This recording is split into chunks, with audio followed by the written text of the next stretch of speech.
Mixing up the formula a bit on my third video, man do I live on the edge. So I just want to do a short video recommending 5 films I feel need to be more known about or appreciated more, hence the title. So without further ado, here's my top 5 underappreciated films.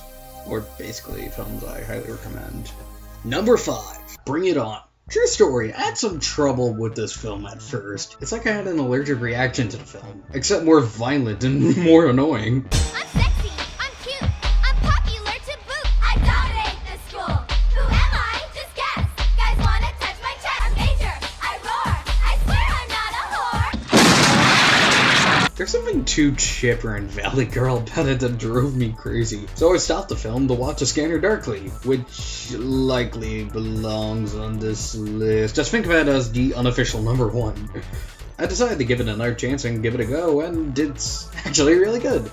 A bit cliche, but full of heart and spunk. I was able to get over that reaction and genuinely enjoy the film. Miss, Bring It On follows a new cheer captain in charge of a cheer squad this year. One of the new teammates realizes that all their previous routines are stolen from a lesser-known inner-city cheer team. The captain decides to create all new routines to win the championships, all while the inner-city team goes to finally show them who's boss after years of stealing their routine. The routines are actually captivating the characters while your typical archetypes are likable. It's a movie that knows exactly what it is and doesn't exceed beyond its limits. I do wish we known more about the rival team, however that's pretty much my biggest complaint about it.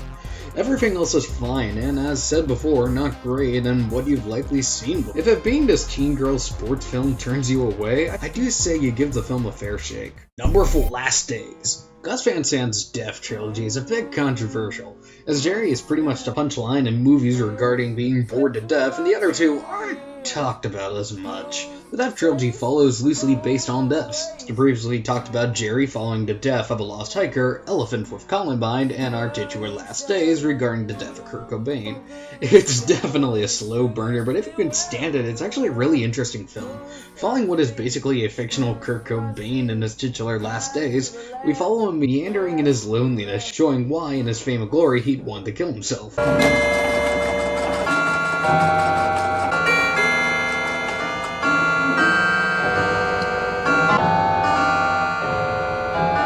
It's a story told through visuals and with little to no dialogue. Even though I don't have a connection to Cobain or his music, I'm really not into Nirvana to be honest. I didn't care for Blake or fake Cobain. The atmosphere is dreading and cold, and I mean that in the nicest way, but because of the pacing I can totally see why many are turned off by it.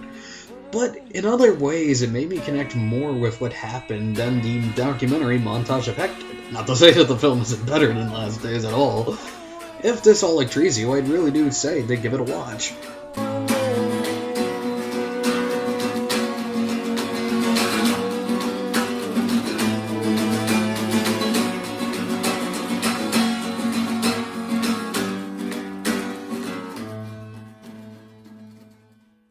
Number 3, Night Train to Munich. So this was found for me in an estate sale because my dad knew I really like Criterions. It's actually a really nice surprise, not a movie really talked about in the Criterion community, and that's sad. In 1939, the Nazis invade Czechoslovakia, leaving an inventor to flee with his daughter. She's however captured by the Germans and placed in a POW camp, where she meets an unlikely friend who helps her escape from the concentration camp. They said you'd have news of my father. Father? Never heard of him. Someone's been pulling your leg. Only love can lead the way in tonic so far. We give the tonic, you provide the so far. Thank you, madam. Yeah, don't go away. I'm just going to tear off another number, then we'll have a talk. And I guess I'll stop there. Going more into the film will reveal a lot of plot twists and turns. There's a great pulpiness to the film that I really do like.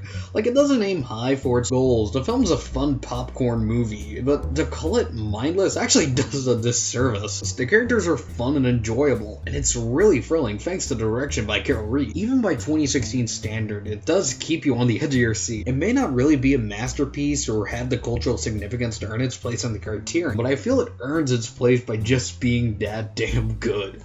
Number 2, Let Us Pray. Another entry where going in too much will reveal a lot about a film, so I'll be very vague. An Irish cop arrives on her first day on the job, already apprehending a drunk driver who runs over a mysterious man. She meets the rest of the crew that are working night shift, and the night seems to be getting a bit weird. Then it gets weirder when the mysterious man shows up to the station.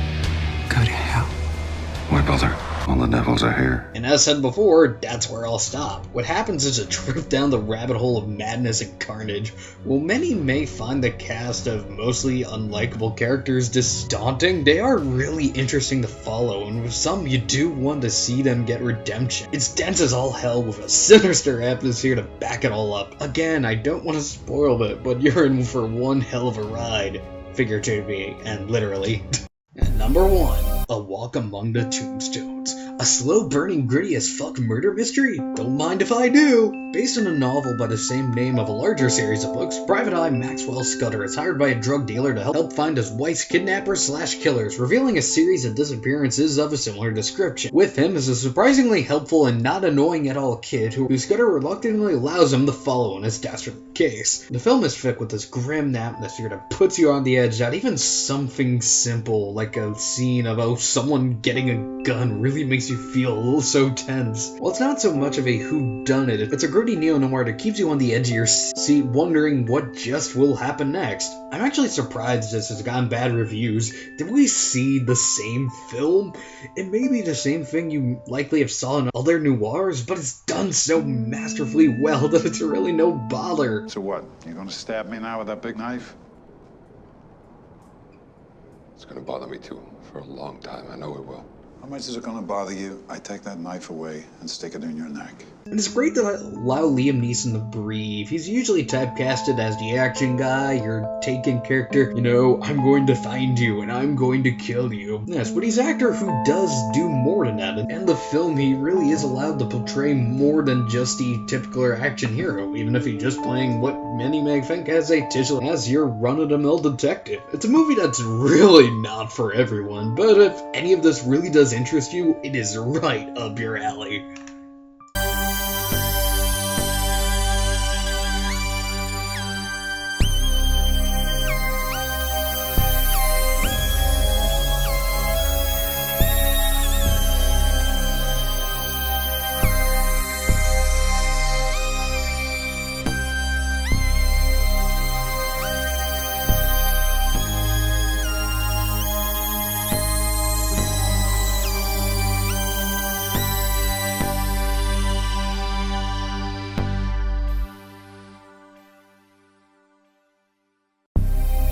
P.S. If anyone knows the artist for this Plague Doctor right here, can you please tell me?